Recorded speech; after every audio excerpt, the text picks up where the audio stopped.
The blood-soaked letter trembled in Zara Parker's hands as she stood by her husband's fresh grave, the Wyoming wind whipping her black morning dress around her ankles like a restless ghost.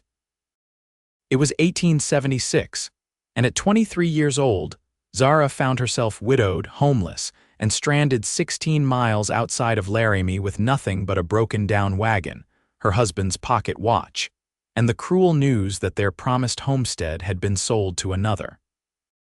The road stretched empty in both directions, a dusty ribbon cutting through the vast prairie. 3 wagons had passed her by since morning, their occupants averting their eyes from the weeping woman in black. They had their own troubles, their own destinations.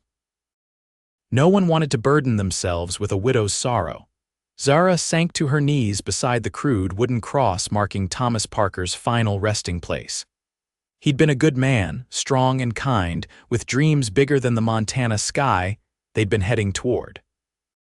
But the fever had taken him quickly, leaving her alone in this wild country.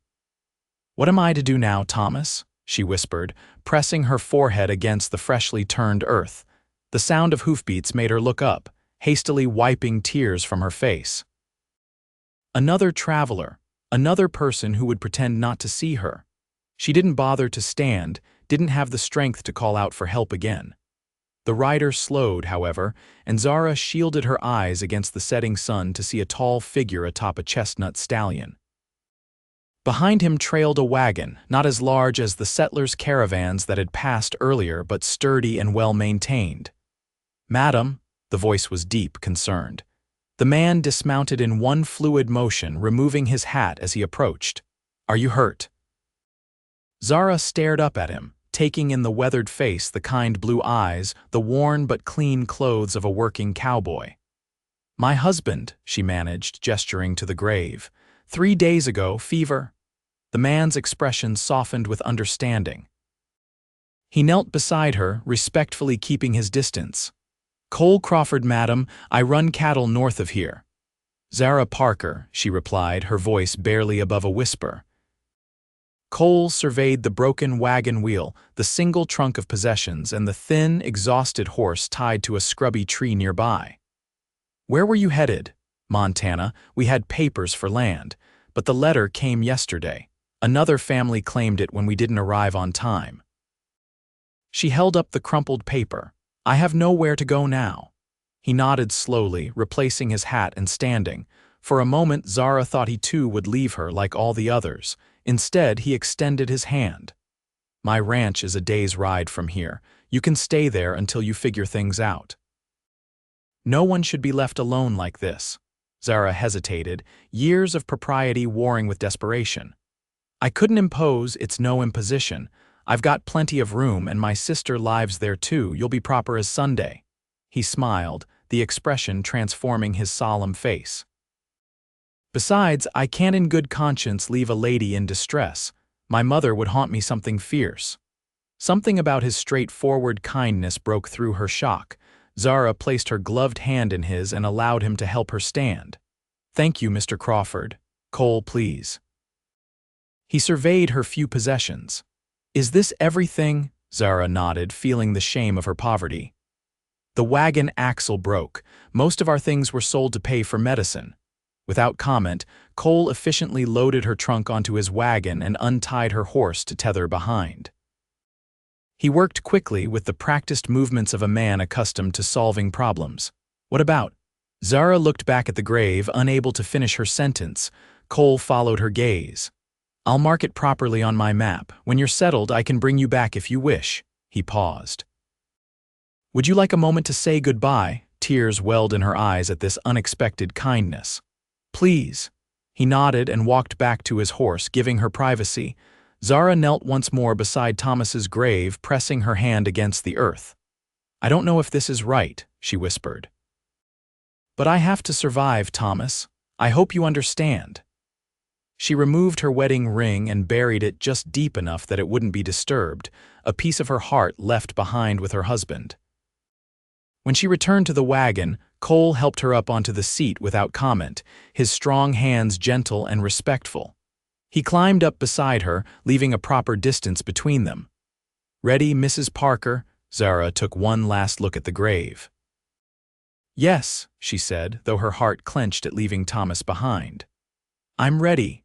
Cole clicked to the horses and the wagon rolled forward.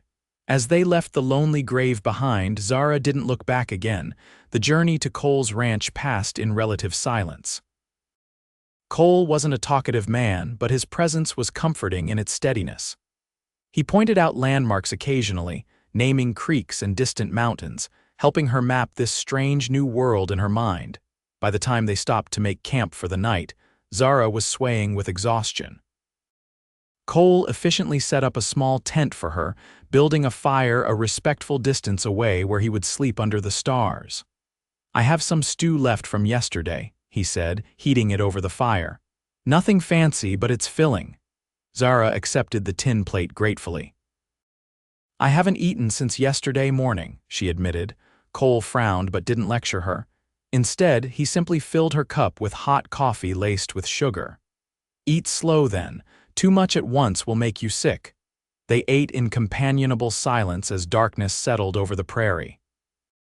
The vastness of the night sky overwhelmed Zara, making her feel insignificant against the backdrop of eternity. How long have you been out here? She asked, needing to hear a human voice against the wilderness. Cole considered the question. Born in Missouri, came west after the war. 13 years in Wyoming territory now. He sipped his coffee. Started with nothing but my horse and what I carried.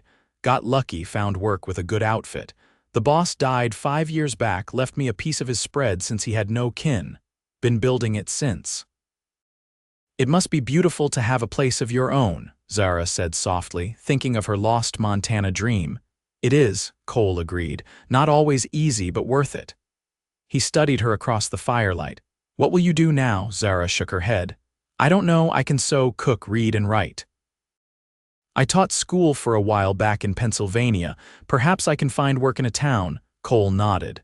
Laramie's growing fast. Might be opportunities there. He hesitated. My offer stands either way. Stay as long as you need to sort things out. Why are you helping me? The question escaped before she could stop it. Cole poked at the fire, sending sparks skyward. Lost my wife and baby son to childbed fever 6 years ago. No one was there to help her while I was away driving cattle. The firelight caught the sorrow in his eyes. I swore I'd never pass by someone in need again. Zara felt the weight of his confession. I'm sorry for your loss, as I am for yours. He set his plate aside. Get some rest, Mrs. Parker. We've got a long ride tomorrow. Inside the small tent, Zara lay awake long after Cole's breathing had steadied into sleep outside. His kindness was a stark contrast to the indifference of the other travelers. In the vastness of the territory, such humanity seemed as precious as water in the desert. The next morning dawned clear and cool. Zara emerged from the tent to find Cole already up, coffee brewing over a rekindled fire. Her body ached from days of grief and hard ground, but for the first time since Thomas's death, she felt a glimmer of something other than despair. They reached Cole's ranch by mid-afternoon. Nestled in a valley with a creek running through it, the place was modest but well-tended.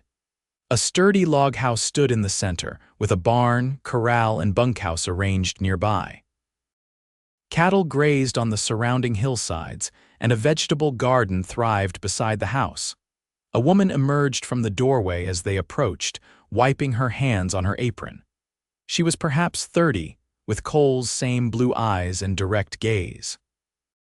Brought company, I see, she called as Cole reined in the horses. Sarah, this is Mrs. Zara Parker. She'll be staying with us a while. Cole helped Zara down from the wagon with careful hands.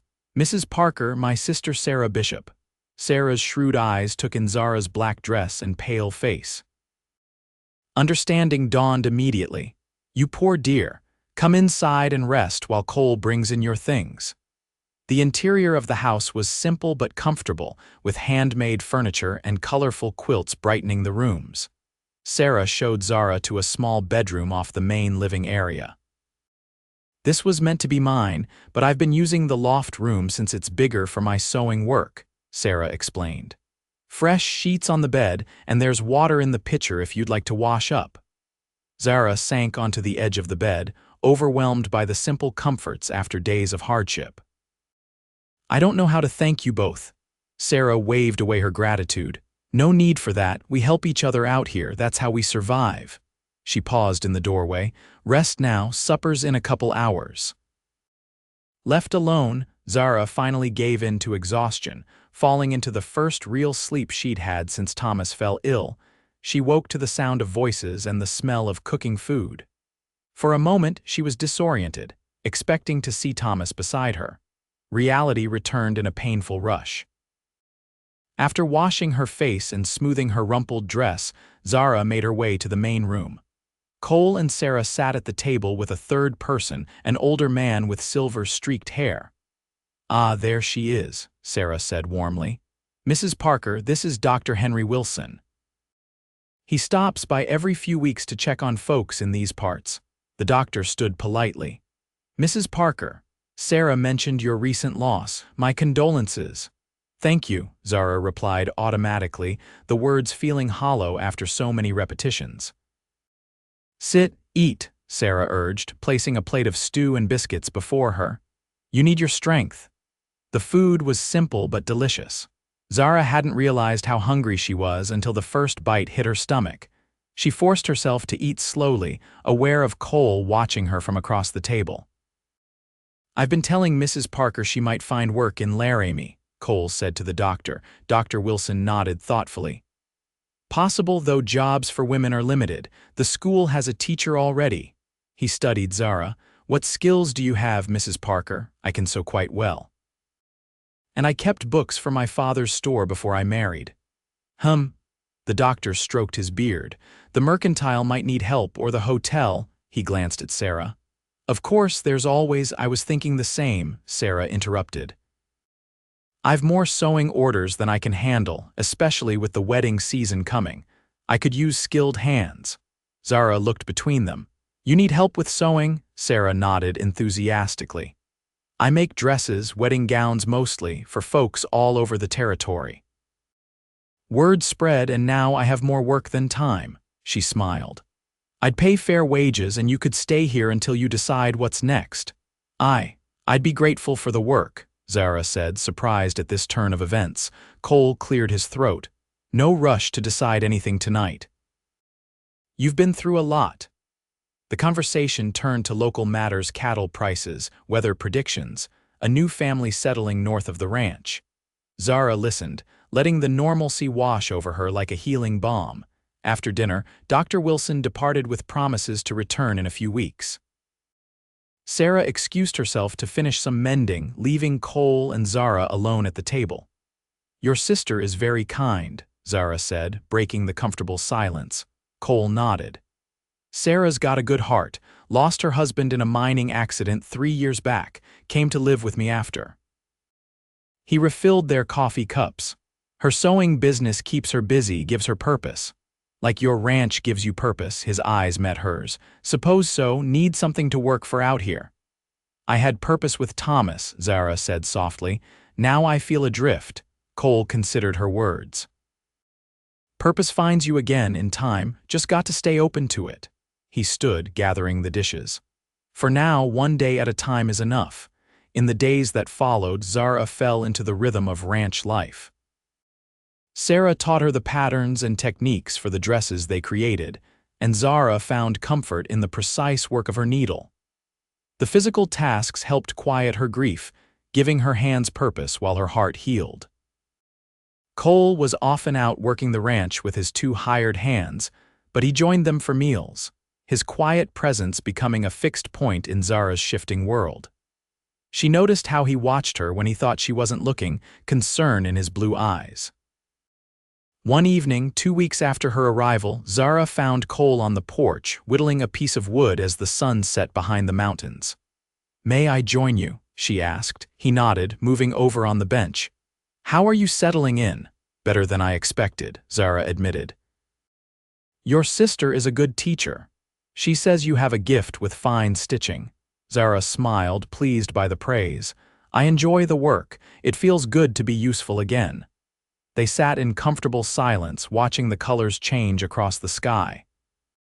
Without thinking, Zara reached up to twist her wedding ring, only to find her finger bare. The moment of disorientation hit her hard. Cole noticed her distress. "What is it?" "My wedding ring," she explained. "I buried it with Thomas. Sometimes I forget it's gone." He nodded in understanding. "Time helps, but some things always catch you by surprise." "Does it get easier?" Zara asked. Living with the absence, Cole considered the question carefully. "Different, not easier. You build a life around the empty space. Eventually, you find yourself living more in the present than the past." He looked at her directly. "But you never forget them." "I don't want to forget Thomas," Zara whispered, "but I don't want to be frozen in grief either." "You won't be. You're already finding your way forward." His hand rested briefly on hers, the touch warm and reassuring. "One day at a time, remember?" The next morning, Sarah announced she needed to travel to Laramie for supplies and to deliver completed dresses. "Cole will drive us in." "Good chance for you to see the town, Zara." Zara hesitated. "Are you sure I should come?" "Of course," Sarah insisted. "You've been cooped up here for weeks. Besides, I need your eye for choosing fabrics." The trip to town marked Zara's first real venture into her new life. Laramie was growing rapidly, the railroad bringing steady business and new settlers. The streets bustled with activity: cowboys, merchants, families, and the occasional suited gentleman from the east. While Sarah conducted her business, Cole showed Zara around town, introducing her to people he knew. They stopped at the mercantile, where Cole insisted on buying her a new bonnet to replace her worn one. "I can't accept such a gift," Zara protested. "Consider it a welcome to Wyoming," Cole said, his usual seriousness softened by a smile. "Besides, that old one won't keep the sun off properly." At the dressmaker's shop, where Sarah delivered her completed orders, the proprietress was impressed with the samples of Zara's work. "If you ever want steady employment in town, Mrs. Parker, I'd hire you in a heartbeat," the woman said. Zara thanked her politely, but as they left the shop, she realized she felt no pull toward the opportunity. The thought of returning to the ranch with Cole and Sarah felt more like going home than any alternative. They ate lunch at the hotel restaurant, a luxury Zara hadn't experienced in months. Cole was more talkative in town, pointing out the history of buildings and telling stories of the town's early days. "You know a great deal about this place," Zara observed. "Been watching it grow from almost nothing," Cole replied. "When I first came through, there were maybe 20 buildings. Now look at it." "Do you come to town often?" He shook his head. "Only when necessary. Prefer the open country myself." As they prepared to leave town, a commotion down the street caught their attention. A group of drunken cowboys were harassing a young woman trying to enter the telegraph office. Before Zara could react, Cole was striding toward the scene, his expression hard. She and Sarah hurried after him. "That's enough," Cole said firmly, positioning himself between the woman and the cowboys. "The lady clearly wants to be left alone." The largest of the cowboys, a red-faced man with a wild beard, sneered. "Mind your own business, Crawford." "I'm making it my business," Cole replied evenly. "Move along now." For a tense moment, Zara feared violence would erupt. Then the sheriff appeared from the jailhouse across the street, and the cowboys, grumbling, dispersed. The young woman thanked Cole profusely before hurrying into the telegraph office. The sheriff nodded to Cole with respect before returning to his duties. "Does that happen often?" Zara asked as they resumed their journey to the wagon. "Often enough," Sarah answered. "Cole's known for standing up for folks who can't stand up for themselves. Got him in trouble more than once." Cole looked uncomfortable with the praise. "Just did what anyone would do." "But they don't," Zara said softly. "Most people look away, like they did with me on the road." Cole met her eyes, something unspoken passing between them. "Well, I'm not most people." The ride back to the ranch was quieter, each lost in their own thoughts. As the familiar buildings came into view, Zara felt a surge of emotion she couldn't quite name, not happiness exactly, but a sense of belonging she hadn't expected to find again so soon. That evening, after Sarah had gone to bed, Zara found Cole on the porch again. Without a word, she sat beside him, closer than before. "Thank you," she said simply. Cole raised an eyebrow. "For what?" "For stopping for me when no one else would, for bringing me here, for everything," he nodded, accepting her gratitude without diminishing it. "You're building a good life here. Sarah says your work is bringing in more orders than she can handle." "I enjoy it more than I expected," Zara admitted. "It feels right being here." Cole turned to face her fully. "I'm glad to hear that. I've been meaning to ask." "The doctor mentioned the schoolteacher in Laramie is leaving end of summer. With your experience, you could apply for the position." Zara studied his expression, trying to understand what he wasn't saying. "Are you suggesting I should?" "Just making sure you know your options," he said carefully. "You're welcome here as long as you want, but I don't want you to feel obligated to stay if there's something better for you in town." "Is that what you want? For me to go to town?" Cole's gaze dropped to his hands. "What I want doesn't matter. You deserve to choose your own path forward." Zara reached out slowly and placed her hand over his. "What if my path is here?" The hope that flashed across his face made her heart beat faster. "Zara, I don't want you to feel rushed. It's only been a month since Thomas died," she finished for him. "I know, and I loved him deeply. Part of me always will." She took a deep breath. "But I'm still living, and I've found something here I never expected." "What's that?" Cole asked, his voice barely above a whisper. "A new beginning," Zara answered, "with people who care about me, with work that fulfills me." She squeezed his hand. "With a man who saw me when no one else would." Cole turned his hand to hold hers properly. "I don't expect anything from you, Zara. Your friendship alone is more than I hoped for." "I know," she smiled. "That's part of why I'm growing so fond of you." The admission hung between them, fragile and new. Cole's expression softened, the lines around his eyes crinkling. "I'm mighty fond of you too, Mrs. Parker." Summer stretched into fall, and with each passing day, Zara felt more at home on the Crawford ranch. Her sewing business with Sarah flourished, with orders coming from as far as Cheyenne. The money she earned went into a small savings, giving her the independence she needed to know she was staying by choice, not necessity. Her relationship with Cole developed slowly, respectfully. They began taking evening walks along the creek, talking about their pasts, their hopes, the books they'd read. Cole was more educated than most cowboys, having attended school in St. Louis before the war drove him west. His thoughtful nature revealed itself in quiet observations about the land, the people they knew, the changing world around them. Zara found herself looking forward to their time together, watching for his return when he rode out to check the cattle. The grief for Thomas remained, but it sat differently now, a companion rather than a weight that threatened to drown her. One crisp October afternoon, Cole proposed a ride to the ridge overlooking the valley. "The aspens have turned, best view in the county from up there." They rode side by side, Zara now comfortable on the gentle mare Cole had given her for her 24th birthday. The hillside blazed with gold and orange leaves, a stark contrast to the deep blue Wyoming sky. At the ridge, they dismounted and stood gazing over the panoramic view. The ranch looked small from this height, nestled protectively in the valley below. "It's beautiful," Zara breathed.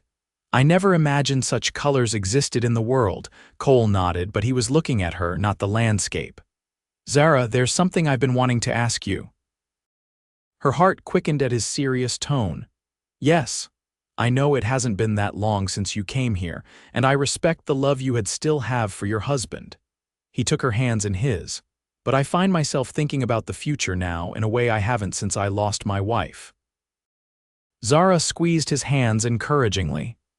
"I think about the future too, Cole, do you think?" He paused, uncharacteristically hesitant.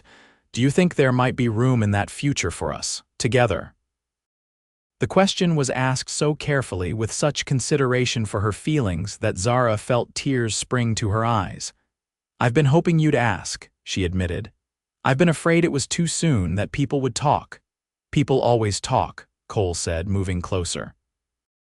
"Question is, what do you want?" Zara looked up at him, this steady man who had rescued her in more ways than one. I want to build a life here with you. I want to wake up each morning knowing we face whatever comes together. She smiled through her tears. I want to love again, Cole.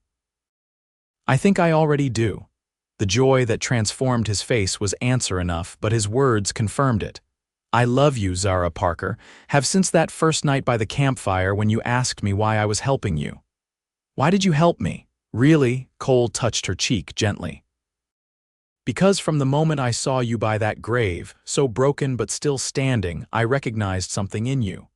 The same kind of strength I had to find when I lost everything. He smiled, and I couldn't ride away from that. I'm glad you didn't, Zara whispered, leaning into his touch. So is that a yes? Cole asked, his eyes bright with hope. Will you marry me, Zara? Yes, she answered without hesitation. Yes, I will. His kiss was gentle, reverent, and filled with promise. When they broke apart, Zara felt as though something inside her had finally settled into place. They married on Christmas Day in the ranch house decorated with evergreen boughs and candles. Dr. Wilson performed the ceremony, with Sarah and the ranch hands as witnesses. Zara wore a cream-colored dress she and Sarah had sewn together, with lace from her mother's wedding gown. As they spoke their vows, Zara felt Thomas's presence not as a ghost between them, but as a blessing on her new beginning. Cole's hands were steady as he placed a simple gold band on her finger, his eyes never leaving hers. I promise to walk beside you, not ahead or behind, he said, adding his own words to the traditional vows. To build our life together one day at a time. That night, in the privacy of what was now their bedroom, love blossomed between them, tender, passionate, and healing. Zara discovered the joy of being truly known and accepted by someone who understood both her grief and her hope. Spring came early to the valley that year. The ranch prospered under their combined efforts, Cole's steady management, and Zara's keen mind for business helping them expand their operations. Sarah's sewing business, with Zara's assistance, had grown so successful that they converted part of the barn into a proper workshop, hiring 2 local girls to help with simpler tasks. On the anniversary of the day Cole had found her by Thomas's grave, they rode out together to the spot Zara had avoided for a year. Cole had kept his promise, marking the location carefully on his maps. He'd even arranged for a proper headstone to replace the wooden cross. Zara knelt beside the grave, placing wildflowers on the stone. Cole stood a respectful distance away, giving her privacy for this moment. I'm happy, Thomas, she whispered. I think you'd like Cole, he's a good man like you were. She touched the cool stone. Thank you for the love we shared. It taught me how to love again.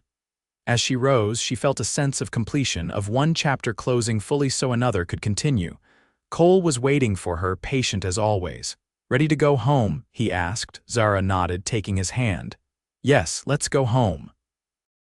They rode back to the ranch side by side, the future stretching before them like the endless Wyoming sky, vast, sometimes daunting, but filled with possibility. As the familiar buildings came into view, Zara thought about the incredible journey that had brought her here, from the depths of despair to this profound happiness. All because one man had stopped to help a widow when no one else would. 2 years later, as Zara rocked their infant daughter in the porch swing Cole had built, she watched him return from the fields, his silhouette familiar and beloved against the setting sun. Sarah's older daughter played nearby, having found a home with them after her mother married the doctor and moved to his home in Laramie. Welcome home, Zara called as Cole approached. He climbed the steps and kissed her, then gently touched their sleeping daughter's cheek. How are my girls today? Wondering when their father would return, Zara teased. Clara finally fell asleep after fighting it all afternoon. Cole chuckled. Stubborn like her mother, determined, Zara corrected with a smile. He sat beside her on the swing, his arm around her shoulders. 5 new calves today, the herd's growing strong. Just like our family, Zara said softly. They sat together as twilight settled over the ranch, the home they'd built together from grief and second chances. Zara leaned her head against Cole's shoulder. grateful beyond words for the day he'd put her on his wagon and never looked back.